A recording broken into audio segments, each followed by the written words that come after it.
Good. So good morning, everybody. Welcome to this, the seventh in our series on Hezekiah and the deadly virus. This one we are going to be considering the subject of elimination, which is really, I suppose, the ultimate climax in the story, where God intervenes to eradicate this virus which had swept through the nation and had been in the land of Judah for many generations. And our theme, of course, as we've looked at it, has been on trust, this unique trust that Hezekiah has, which is highlighted in the scripture in 2 Kings in chapter 18, where it says he trusted like no other king before him or after him. And we looked at the building blocks of trust being built upon empathy or personal connection, which is an emotional connection. And we saw that with Hezekiah. We saw he had an intense love for God, an emotional love for God. And one of the things that he was most terrified about dying was being separated from being able to worship and praise God. And it was this incredible emotional attachment that Hezekiah had and his love for God that he was able to pass that on or transmit that to what was essentially a faithless nation.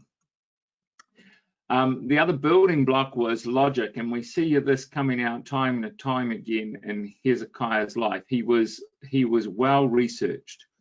He had a very clear understanding of how God had operated in the past, and he prayed constantly to God based on a logical understanding that God would act based on this character which he had presented in times past.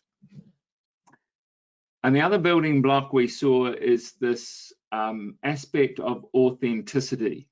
You know, this little picture here shows one of these ducks is the genuine article, and one of them is not. And authenticity, when we think about it, or genuineness, we might see, is something which is a big thing in marketing. It's established through brands which are tried and tested. And the truth about authenticity is that you see brands which have a good reputation or a good name for quality because the companies have gone through history and have a testing regime to be able to test that product to its limits. And Hezekiah was obviously tested to his limits, and the nation was tested to its limits. And so Hezekiah, in our last session, we looked at the vaccine, which was really, you know, the answer to all of this was found in the trust that Hezekiah had. And this was going to be the vaccine which would protect them from the invasion of the Assyrian. And God endorsed this, didn't he, with Hezekiah by saying to Hezekiah, well, ask a sign of the Lord. Well, actually, these are the words of Hezekiah's father, Ahaz, in Isaiah chapter 7. God had offered Ahaz any sign in heaven above or on earth beneath as proof that he would deliver Ahaz from the invading northern army or a northern confederacy. Ahaz, of course, refused that. Hezekiah trusted in God, and God said that, and Hezekiah asked God for a sign that he would go up to the house of the Lord again.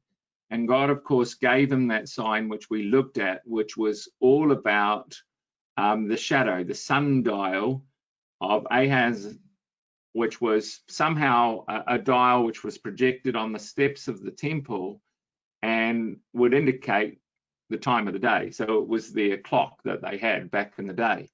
And for the shadow to shorten, it meant the presence of a brighter light. It meant that either that the sun had gone backward or stalled, or what I believe is that God's Shekinah glory came over Jerusalem. And the reason I believe that is because the Babylonians who came to visit Hezekiah after this event specifically asked about the sign that was seen in Jerusalem. And I think this is really interesting because this was a witness, a revealing of God's glory, not just to Hezekiah, but to the people, that this was the king that God had chosen. And so Hezekiah is reinstated as king, and he rises from the deathbed, and his authenticity, or stamp of authenticity, is branded by this incredible scene of God's Shekinah glory, which is seen on him. And we saw that how that this actually fits so well into the story of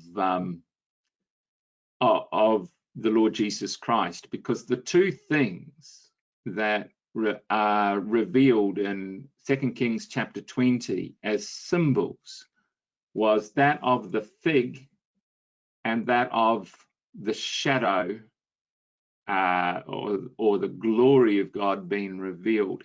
And Hezekiah had prayed on the basis that God would prolong his days, and that he would see his offspring. And these were the two signs which in Isaiah chapter 53, yet it pleased the Lord to crush him and to put him to grief, because when he makes his offering, makes an offering for guilt, he shall see his offspring. And that's the symbol of the fig, because when you crush the fig and you open up the fig, it is just completely full of seed. That's the offspring. And then the second sign, he shall prolong his days. And of course, Hezekiah is going to have 15 years extended to his life, which is, as we said, the perfect example of the vaccine. This is an end to the virus. So with Hezekiah restored back as king, things changed in the nation. Before, when Hezekiah was on his deathbed, and you had people like Shebna running around trying to solve the problems by making agreements with Sennacherib, by trying to go down to Egypt to buy horses, by trying to engage Tirhakah, the king of the Ethiopians, to support them.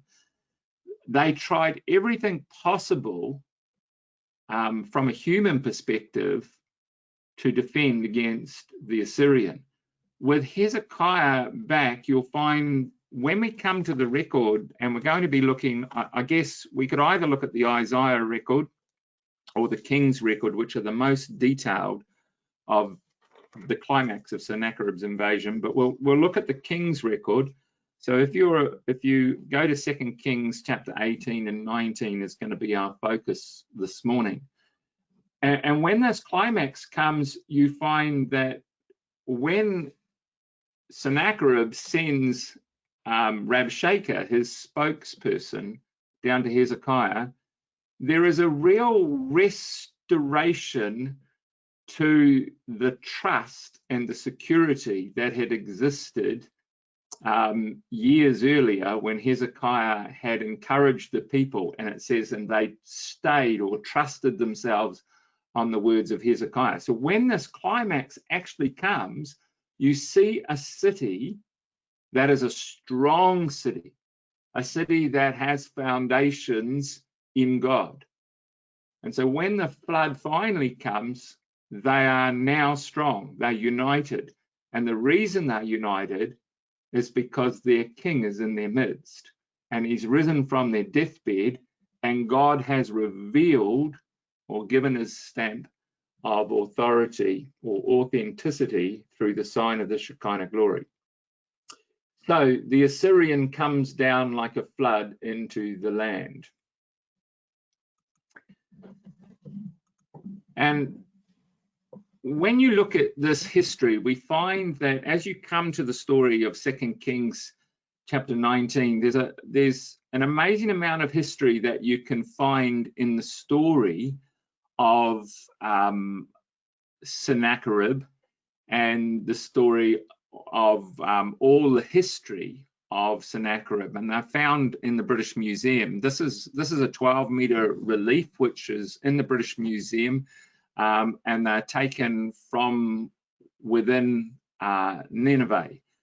And it's quite interesting in this little video, these siege engines. This is a picture of the siege of Lachish, where Sennacherib was. I always think it's no wonder they, when you look at this picture, no wonder they considered that the Assyrian was like the Daleks of Doctor Who, because even their siege engines look like the Daleks of Doctor Who. You know, I will exterminate, and they were ruthless. And so this depiction here of the Battle of Lachish, which is, as I said, you can see in the British Museum, shows what was taking place. Sennacherib had his entire resource focused on Lachish because the threat was from the south. The threat for Sennacherib's successful Judean campaign lay in his ability to be able to secure the southern border of Judah. He had already secured the northern border. So in these reliefs, it says there, Sennacherib, king of the universe, king of Assyria, sits on the throne of the spoils of Lachish. And you can see that Sennacherib was there and his whole focus was there. At the same time, there was Jerusalem further to the north. But he had to secure Lachish first because of the threat of Egypt and because of the threat particularly of Tirhakah, king of the Ethiopians, which were a very formidable force. So they had already secured the northern border because they had taken away Samaria captive in the 9th year of Hezekiah. So he came like a flood into the land, and then didn't need to have that slide. And from there, we pick up the record in 2 Kings in chapter 18, and we find that he is in Lachish. So in 2 Kings 19, it says, verse 17, from Lachish, the king of Assyria sent Tartan, Rabsaris, and Rabshakeh with a great army from Lachish to King Hezekiah to Jerusalem, and they went up and came to Jerusalem. So here's Sennacherib, and his focus, as we said, is on that area of Lachish. He's busy besieging Lachish, and he can't have his attention taken away from there because it's so critical in terms of securing the strategic stronghold of Judah. And so he sends his generals, and he sends this guy in particular, Rabshakeh. Very interesting character, this guy, Rabshakeh. One, his name appears to have Hebrew origin. And we know when he comes, we discover that he actually speaks fluent Hebrew. See verse 28 of chapter 18? Then Rabshakeh stood and called out in a loud voice in the language of Judah, hear the word of the great king. So he was the spokesperson, and like his skill was in diplomacy, and his skill was being able to try to break cities without prolonged sieges, because that was very costly. So the sooner that Assyria could get Jerusalem to capitulate, or Lachish to capitulate, the sooner they could actually secure without having to expend their resources in the land. It costs a lot of money to actually have an army away from home. It's like traveling overseas, I guess. But herein was Sennacherib's first mistake. They say, choose your battlegrounds well. And where he comes to meet Hezekiah happens to be, so where Rabshakeh comes outside the walls, is he comes and stands, it says, verse when they arrived, this is verse 17 again, when they arrived at Jerusalem, they came and stood by the conduit of the upper pool, which is on the highway of the washer's field. Now, we've heard this place before. We've seen the significance of this place. You know, this is the source of the Gihon spring, which in the days of Ahaz was an open conduit which ran outside the city walls. But of course, Hezekiah, through careful engineering, had diverted the water. And there's something really powerful in this, is that, you know, choose your battlefield. Sennacherib's big mistake was where he's going to begin his campaign of words against Hezekiah was in a terrible place for him to win this fight, because he chose an area. He happened to go and stand right on the spring. Underneath him was this water source which fed the city. Underneath him was the very same place where Hezekiah or Ahaz was told that for as much as this people refuse the waters of Siloam that flow softly. And when he comes there and he rants, Rabshakeh comes to this place and he rants and rants and rants. And what you find, he speaks louder and louder and louder. And in chapter 18 and verse 36, it says, and the people were silent and answered him not a word, because it was the king's commandment.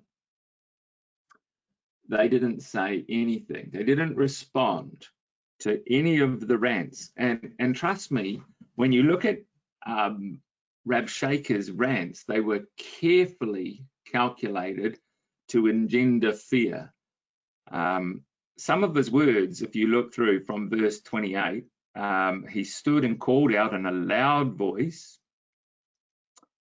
to the men of Judah. This is, by the way, in response to Eliakim. You'll notice in verse 26, Eliakim is now at the head of the house. Shebna's had a demotion. Verse 36, Eliakim, the son of Hilkiah, which we learn in Isaiah, who was over the house, and Shebna says, oh, please don't speak to your servants. Please speak to your servants in Aramaic, because we understand it.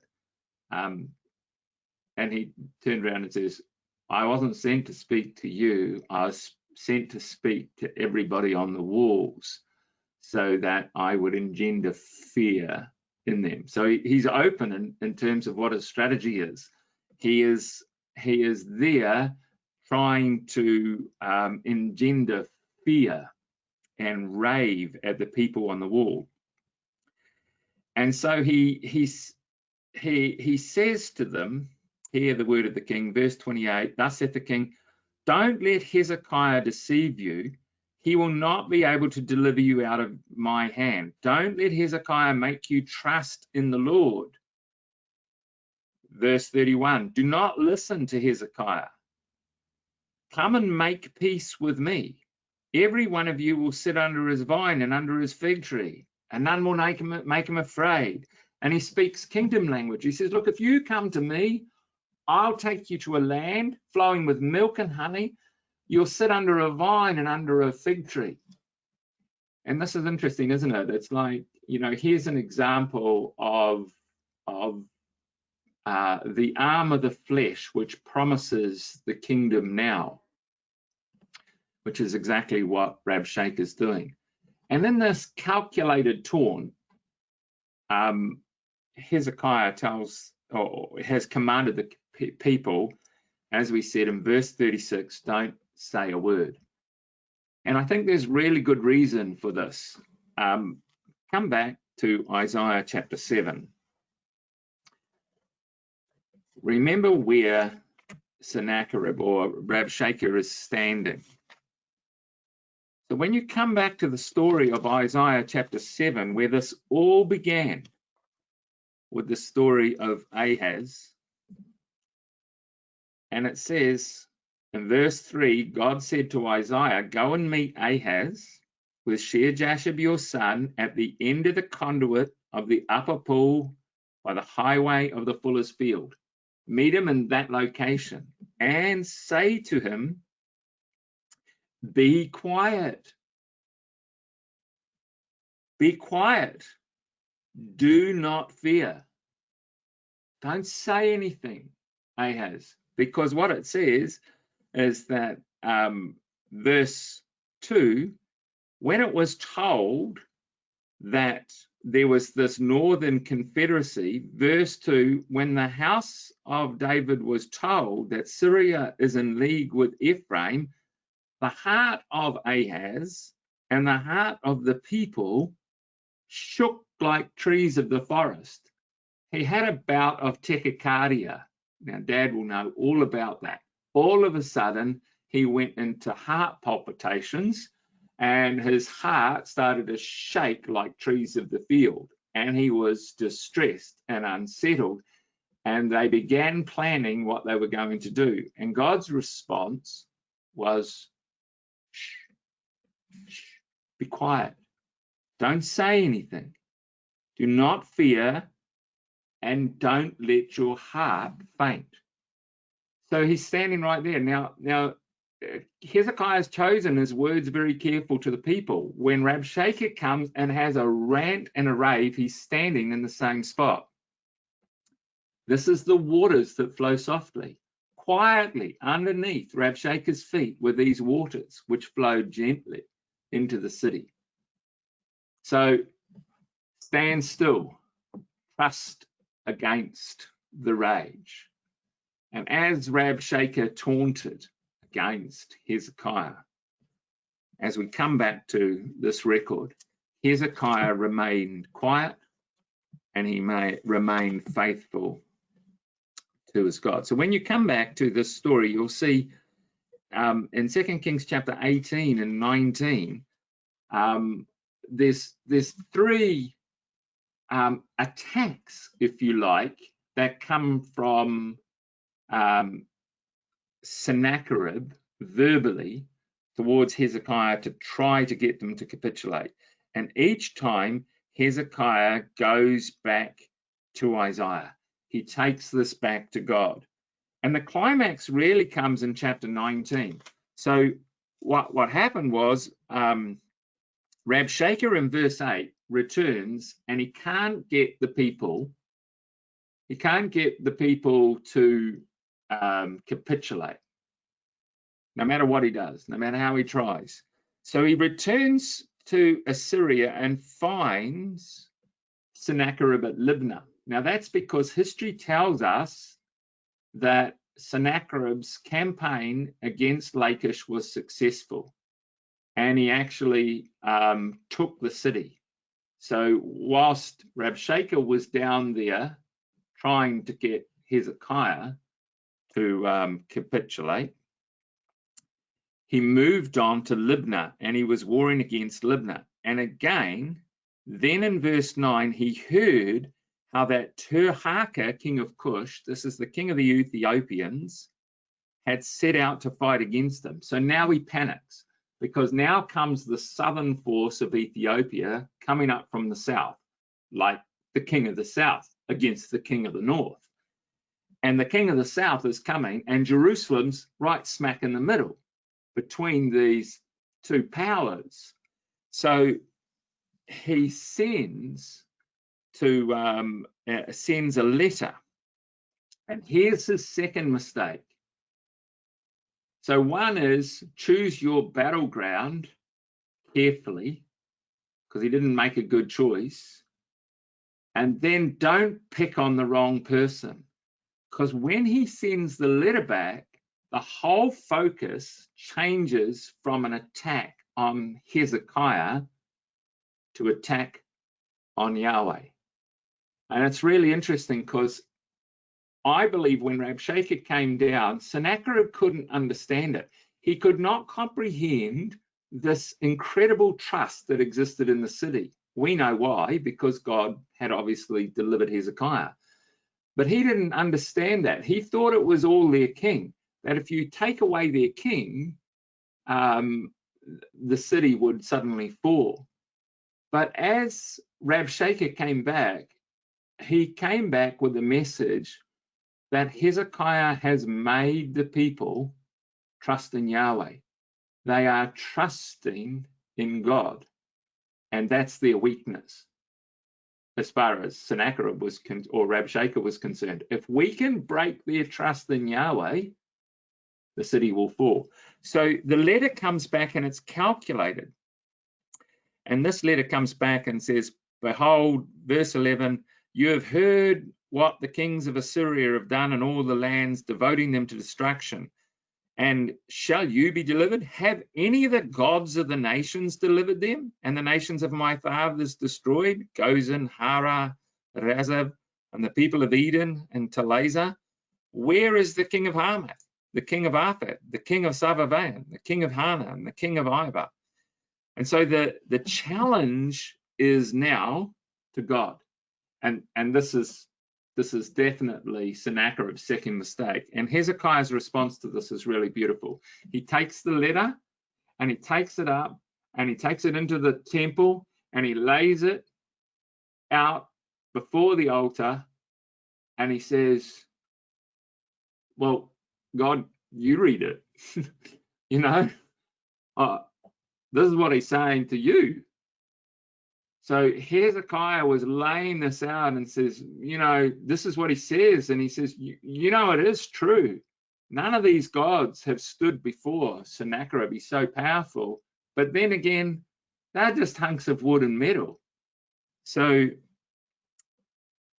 God's response, you know, this was Sennacherib mocking God. You know, they say, you know, sticks and stones will break my bones, but names will never hurt me. Well, I think when you start calling God names and you start mocking God, that's kind of on shaky ground.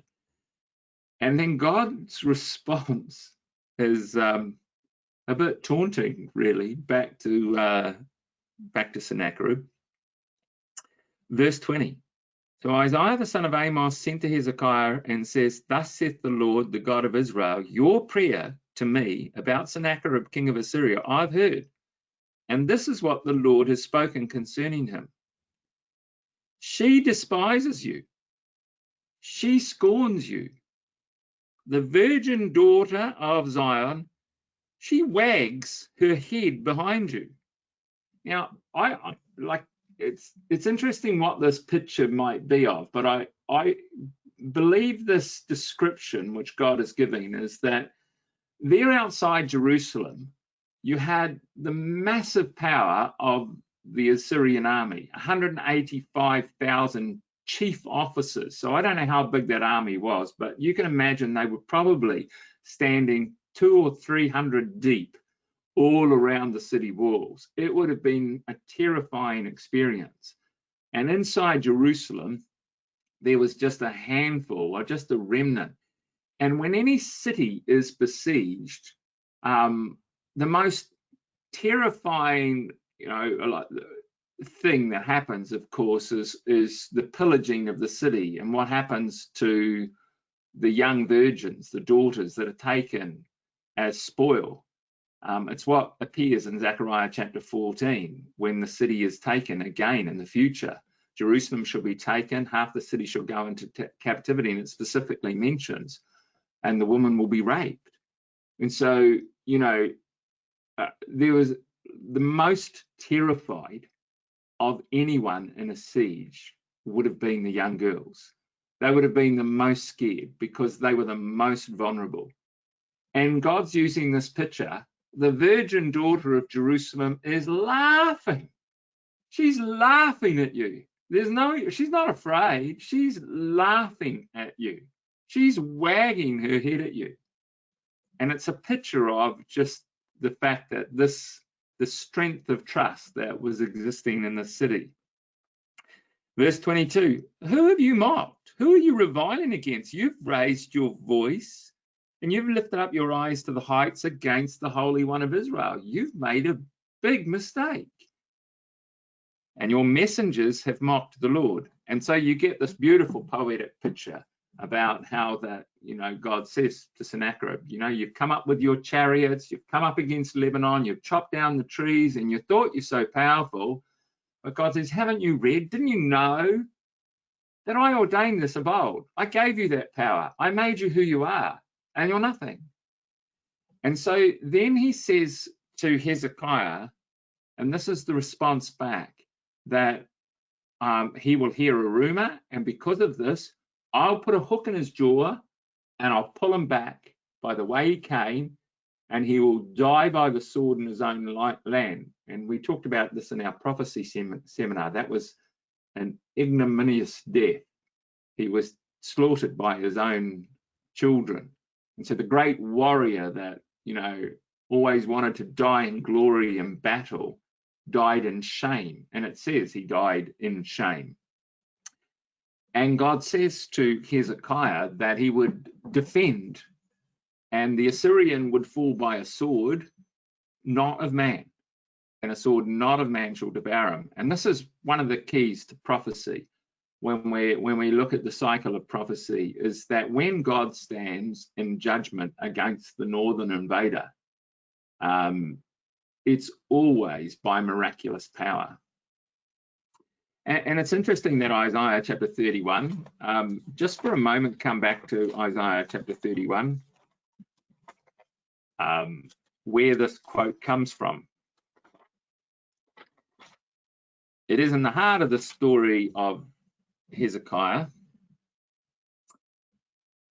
And in verse 8, that's the quote. But if you come back a bit, in verse 1, you see the story of what was happening before Hezekiah, and it was raised from his deathbed, and also what Rabshakeh referred to. Woe to them that go down to Egypt for help, that rely on horses and trust in chariots. So this chapter begins with the story of what had been taking place in Jerusalem, and Rabshakeh knew it. He said, are you trusting in Egypt? They're like a bruised reed that if you lean on it, it'll go straight through your hand. And he says, if you're wanting chariots, by the way, he says, you can just ask me. I'll give you chariots. I'll give you 2,000 horses if you like, if you can find people to ride them. Does anybody here know how to ride a chariot? And he just taunted them. He says, you wanted to trust in chariots and horses, but you haven't even got enough people to put on them. And God's answer in this chapter is to Israel as well. Woe to them that go down to Egypt. But the end result of this chapter, that God will defend this city. And there's a verse there, verse 5, like birds hovering over, so the Lord will protect Jerusalem. And I love this story, and I might have shared this with some of you before, and you might be familiar with it. But this verse here, verse 5, like birds hovering, so the Lord will protect Jerusalem.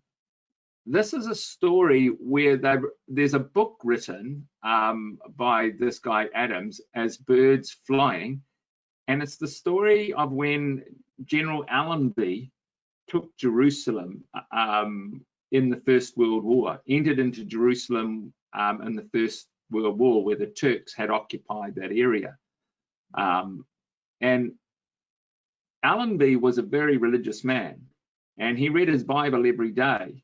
And Allenby didn't want to go into Jerusalem and cause havoc to this holy city. He didn't want a battle there. And he was very concerned, and he wrote to King George, and he asked King George, or told King George of his concerns, and he says, I don't want to fight in this city. I don't want a war in Jerusalem. And what should I do? And King George's response to Allenby was, pray, Allenby, pray.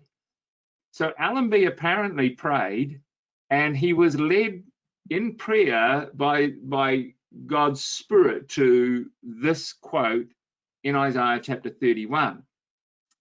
As birds hovering over the city, so will I protect Jerusalem. So Allenby saw this, and he knew that this chapter was all about the fact that, this city would be defended without the sword, verse 8, of man, and without a battle. And he knew the story of Sennacherib and the destruction of the Assyrian. And so he looked at this verse and he thought, oh, you know what? Back in the World War I, there were not a lot of planes, not like World War II, and the Arabs hadn't really seen planes. So Allenby got as many planes. He said, I'll get every aircraft I can get my hands on in the Middle East, and I'll bring them and I'll fly them in close formation over Jerusalem. And I said the Arabs and Turks hadn't seen many planes before at that time. Many had never seen an aeroplane at all. And what Allenby done was he thought, I will drop leaflets from the planes. And on the leaflets of the planes, he wrote, surrender the city today, Allenby. So that's what the leaflet said. So these planes flew over and they dropped all these leaflets. Now, the Arabs just were sitting there looking at planes flying, and they just thought this was, they'd never seen anything like it. They were terrified of all of these planes. They thought this was the hand of God. And it just so happened that the Arab interpreter that was to write the message got the printing wrong, when you get a printing mistake. So instead of writing surrender the city Allenby, he wrote surrender the city in Arabic and then put Allah Bay instead of Allenby. And Allah Bay in Arabic means son of God to the Muslims. So the leaflets come down and it says surrender the city, son of God. And of course, the Arabs just freaked out. And they took off and they ran out of the city. And the story, of course, is Allenby goes into the city and he hopped off his horse because he didn't want to ride a horse into the city as a symbol of man's power because of Isaiah chapter 31. Woe to them that go down to Egypt and trust in horses. And that's a remarkable story of how Jerusalem, changed hands in the First World War and into the British. And this chapter, which is so built on the story of this destruction of the Assyrian. But there's something else in this story which is really interesting about the birds. And it's really what I want to focus when I talk about, this concept of elimination. Because God uses this analogy of like birds flying over Jerusalem, hovering and defending the city. And you get this picture of God hovering over and protecting like an eagle hovers and protects. But it kind of reminds you of God during Passover, doesn't it? Because the angel of God went out and it protected over every house of the Israelites, but then it became an angel of death to Pharaoh and his army. And there's something in this story about the night that the Assyrian was destroyed that comes out of Isaiah. And again, it's a little bit of hypothesis, but it is built on some good parallel passages. And I think that this night, which was a dark night in Jerusalem, that they were keeping the Passover on this night. Because in Isaiah chapter 30, which is exactly the same context as the destruction of Assyria, it says in Isaiah chapter 30 and verse 29, you will have a song, music, as in a night when a holy solemnity is kept. Phrase for a holy solemnity is a feast, a celebration. That's the very word used for the Passover. And you will have a song in the night as when a holy solemnity is kept. And then it says in verse 30, and the Lord will cause his glorious voice to be heard over the city. So you get this picture of these birds and a song and a sound echoing all around. God's glorious voice is being heard. And I believe as they were like singing on this holy solemnity, it says, and then he will show lightning down his arm with the indignation of his anger, the flame of a devouring fire, the scattering and tempest of hailstones. For through the voice of the Lord, the Assyrian will be beaten down, which smote with a rod. And so God speaks, and out of his mouth, lightnings, tempest, thunder, and in an instant, through the voice of God, heard from above, the Assyrian is smitten down and destroyed. In fact, there's other passages as well where it says, he shall pass over to his stronghold for fear, and his princes shall be afraid of the ensign, saith the Lord, whose fire is in Zion and his furnace in Jerusalem. And here's another picture of the story of Passover. And so, you know, when Sennacherib goes back to Assyria, he goes back to Assyria with his tail between his legs. The whole Judean campaign turns out to be a complete failure, because whilst he boasts about every city conquest took over, what's missing in the annals of Assyrian history is the capture of Jerusalem. Something stopped him at Jerusalem. And even in his boasting, when he got back and he wrote, you know, these words, so this is the Taylor Prism. It says, as for Hezekiah the Judahite, he didn't submit to my yoke. 46 of his strong walled cities I besieged, I took them. 200,000 people, small and great, male, female, horses, mules, asses, camels, cattle, sheep, without number, I brought away from them and counted as spoil. And Hezekiah, I shut him up in that city like a caged bird. Very interesting description that he uses of Hezekiah, isn't it? Like a caged bird. And you get this picture, I believe, of the fact that when Rabshakeh came down there and the Assyrians were all around and they were trying to engender fear, that out of that city came music. And the first thing Hezekiah wanted to do when he got off his deathbed was to go up to the house of the Lord and praise the Lord.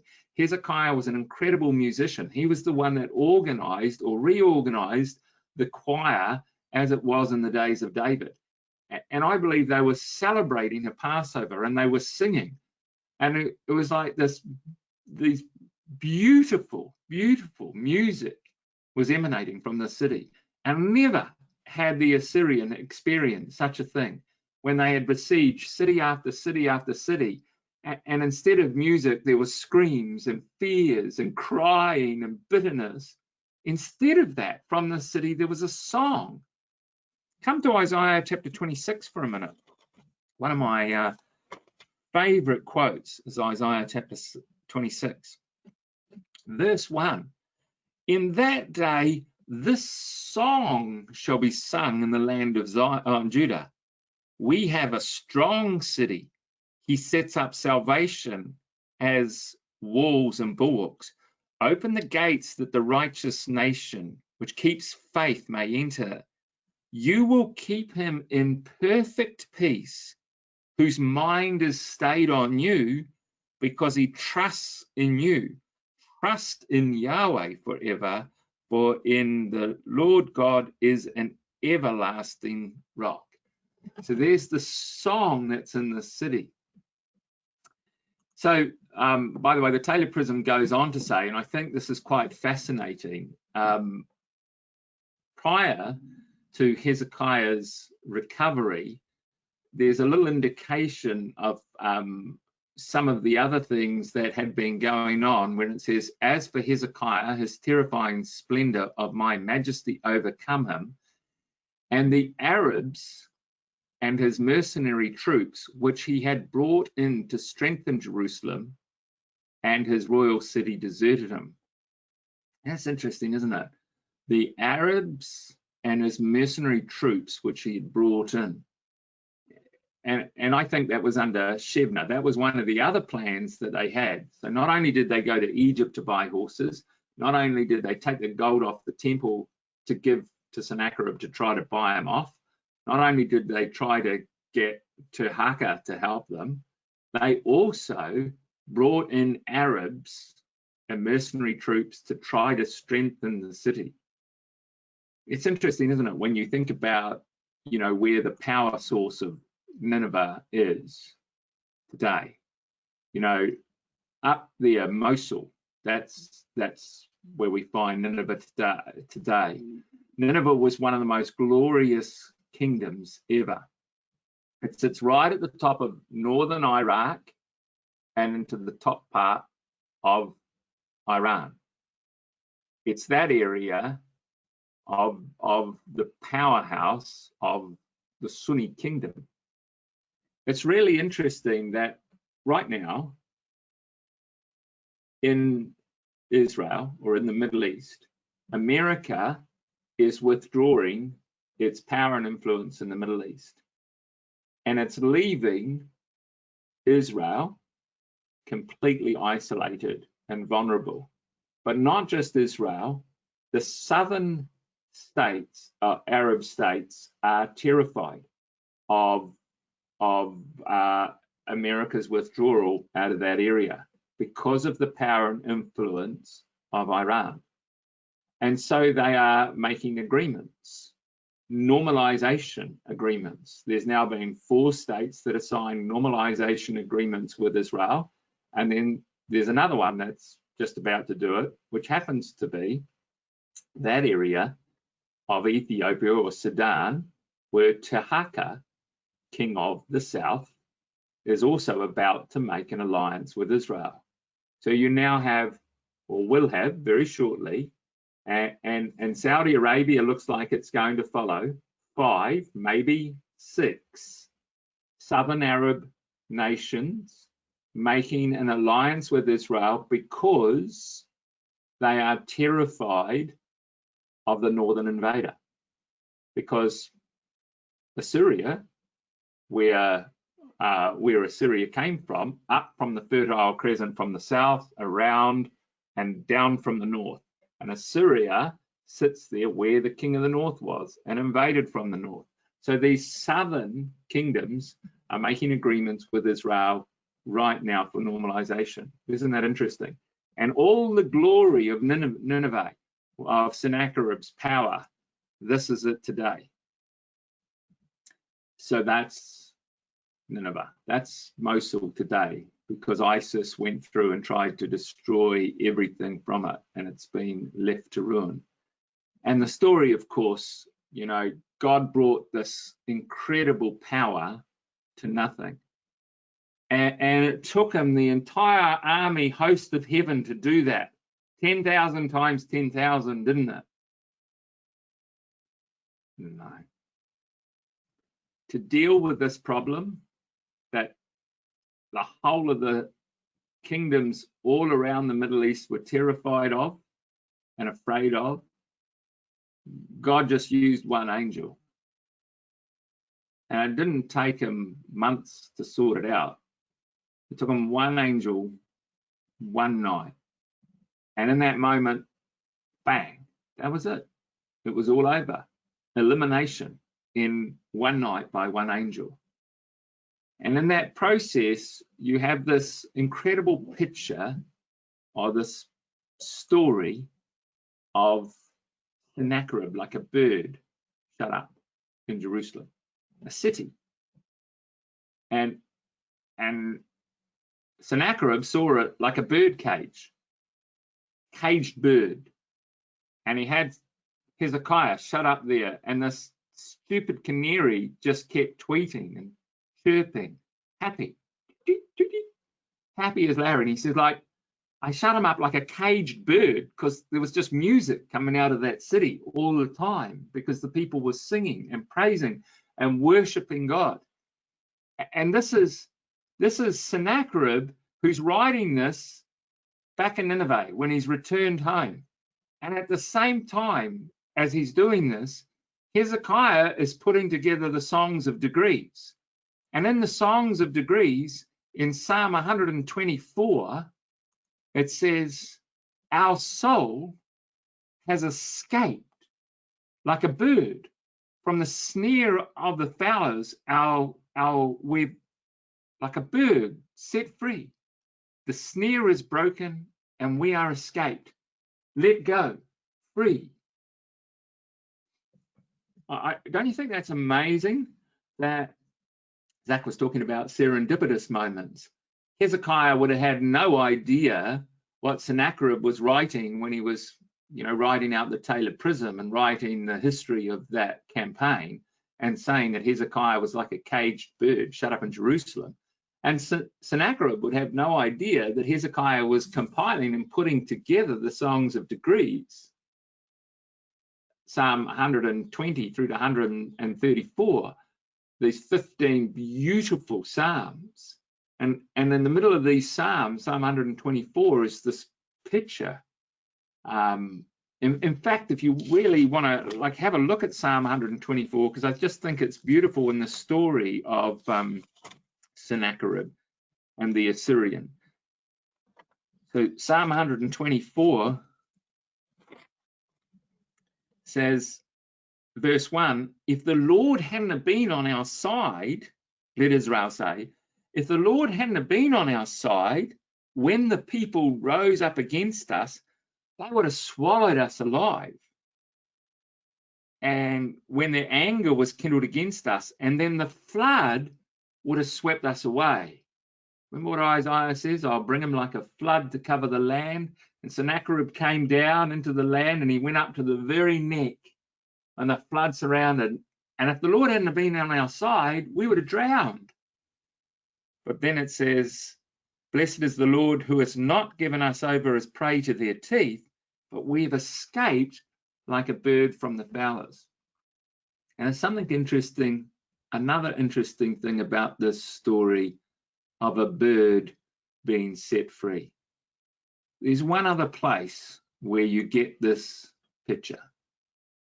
And that picture is found in the story of the cleansing of the leper. And we started this story, didn't we? Hezekiah and the deadly virus.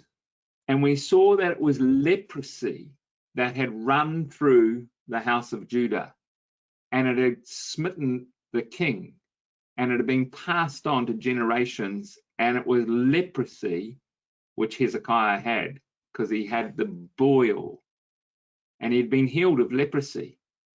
And now his responsibility was to heal the nation.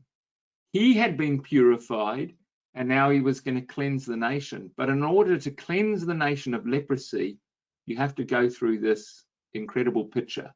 And Leviticus chapter 14 details the story of two birds. One who is killed, a symbol of death. The other one where you dip the bird into the blood of the dead bird. And then it says, and you shall let it go outside the city in an open field. You release it outside the city into an open field. Hezekiah was like a caged bird shut up in Jerusalem. And then he says, we have escaped the snare like a bird set free. It's the story of the cleansing of the leper. And obviously, this comes down to the simple story of eradication. There is only one man that has shown us how to eradicate this deadly virus. A man who was touched with the feelings of our infirmities, who bears the marks of authenticity in his body, and who reaches out to all of us which are smitten with that disease, so that we might be like a bird set free, escaped out of the snare of the fowler.